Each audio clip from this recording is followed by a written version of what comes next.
Pernah nggak sih kalian ngerasa susah baca tulisan di sebuah website atau kesulitan ngeklik tombol yang kekecilan di aplikasi? Nah, pengalaman digital itu kan seharusnya buat semua orang ya. Hari ini kita bakal kupas tuntas soal aksesibilitas digital. Ini tuh bagian super penting dalam desain yang fungsinya memastikan nggak ada seorang pun yang ketinggalan. Coba deh lihat angka ini, 1,3 miliar. Diamkan sejenak, biar angkanya meresap dulu. Angka sebesar itu bukan cuma statistik loh, itu jumlah manusia. 16% dari seluruh penduduk dunia. Ini adalah segmen masyarakat yang sangat besar dan jujur aja sering banget terlupakan waktu kita sibuk membangun dunia digital. Oke, kita bahas lebih dalam ya. Di dunia yang makin hari makin digital ini, ketidakadaan aksesibilitas itu jadi kayak tembok penghalang raksasa buat jutaan orang.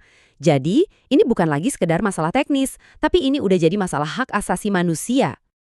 Dan kutipan ini tuh kena banget nih. Desain yang bagus itu, ya intinya desain yang mikirin manusia. Kalau kita sampai mengabaikan 16% populasi, apa iya desain kita itu beneran bisa kita sebut baik? Jadi, gimana caranya kita mulai membangun jembatan digital ini? Semuanya dimulai dengan pemahaman. Kita harus pakai bahasa dan konsep yang sama. Yuk kita kenalan dulu sama beberapa istilah penting. Pertama, ada aksesibilitas. Gampangnya gini, ini tuh tujuan akhirnya. Pertanyaannya ya, produk digital kamu bisa nggak dipakai sama orang dengan berbagai macam kemampuan? Nah, itulah inti dari aksesibilitas.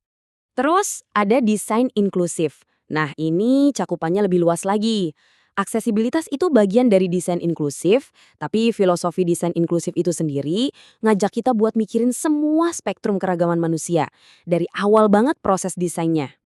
Dan ini nih buku panduannya, WCA atau Pedoman Aksesibilitas Konten Web. Anggap aja ini kayak seperangkat aturan main yang disepakati secara global, biar kita semua bisa membangun web yang bisa diakses oleh siapa saja. Nah, yang keren dari WCAG itu kerangkanya tuh nggak ribet-ribet amat kok. Semuanya itu dibangun di atas 4 prinsip dasar. Yuk kita lihat satu persatu. Keempat prinsip ini adalah perceivable atau dapat dipersepsikan, operable, dapat dioperasikan, understandable, dapat dimengerti, dan robust atau kuat. Biar gampang ingat, disingkat POUR. Oke, kita mulai dari yang P dulu. Apa sih artinya perceptible? Sederhananya, ini adalah gagasan bahwa pengguna harus bisa merasakan atau menangkap informasi yang kita sajikan. Artinya, konten itu nggak boleh cuma ngandelin satu indera aja. Kalau seseorang nggak bisa melihat, ya mereka harus bisa mendengarkannya. Kalau mereka nggak bisa mendengar, ya mereka harus bisa membacanya. Dan ini contoh yang bagus banget. Tanpa text out, screen reader cuma bakal bilang IMJ_1234, nggak ada artinya kan? Tapi dengan text out yang deskriptif, dia bilang pendaratan pesawat terbang. Wah, beda banget rasanya buat teman-teman tunanetra. Lanjut ya, kita ke huruf O, yaitu operable. Nah, ini semua soal interaksi dan navigasi. Jadi, intinya gini, beneran bisa dipakai nggak sih antar muka yang kamu buat? Kedengerannya simple, tapi ini sering banget kelewat. Artinya, semua tombol, semua tautan, semua fitur itu harus bisa diakses dan digunakan, nggak peduli orang itu pakainya mouse, keyboard, atau bahkan perintah suara. Kutipan ini bener banget. Banyak loh pengguna yang cuma mengandalkan keyboard buat navigasi, entah karena keterbatasan motorik atau memang karena preferensi. Kalau website kamu nggak bisa dijelajahi sepenuhnya cuma pakai tombol tab, ya berarti website itu belum bisa dioperasikan. Selanjutnya, U untuk understandable atau dapat dimengerti. Prinsip ini berkaitan dengan seberapa jelas dan ringan sebuah informasi untuk diproses otak kita.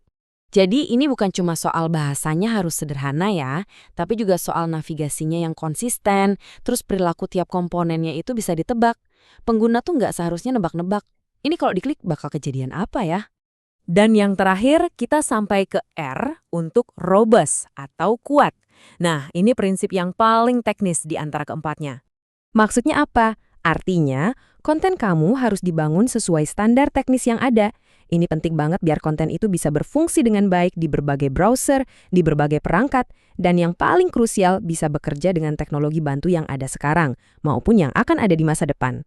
Oke, sekarang kita udah ngerti POUR, terus gimana cara prakteknya? Nah, aksesibilitas itu bukan sesuatu yang kita tambahin di akhir sebagai pemanis. Ini harus jadi bagian dari setiap langkah dalam proses desain.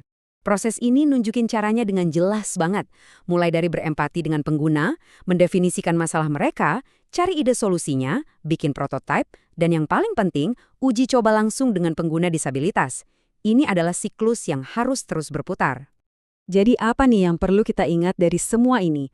Pertama, aksesibilitas itu fondasi bukan sekedar hiasan. Kedua, WCAG itu panduan kita. Ketiga, dengan melakukan ini, kita bisa menciptakan dampak sosial yang nyata. Dan yang terakhir, nggak ada yang bisa menggantikan pengujian langsung dengan pengguna sesungguhnya. Sebelum kita selesai, saya mau kasih satu pertanyaan buat kalian renungin.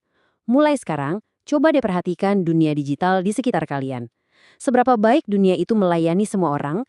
Karena pada akhirnya, merancang untuk aksesibilitas itu artinya kita merancang dunia digital yang lebih baik dan lebih adil untuk kita semua.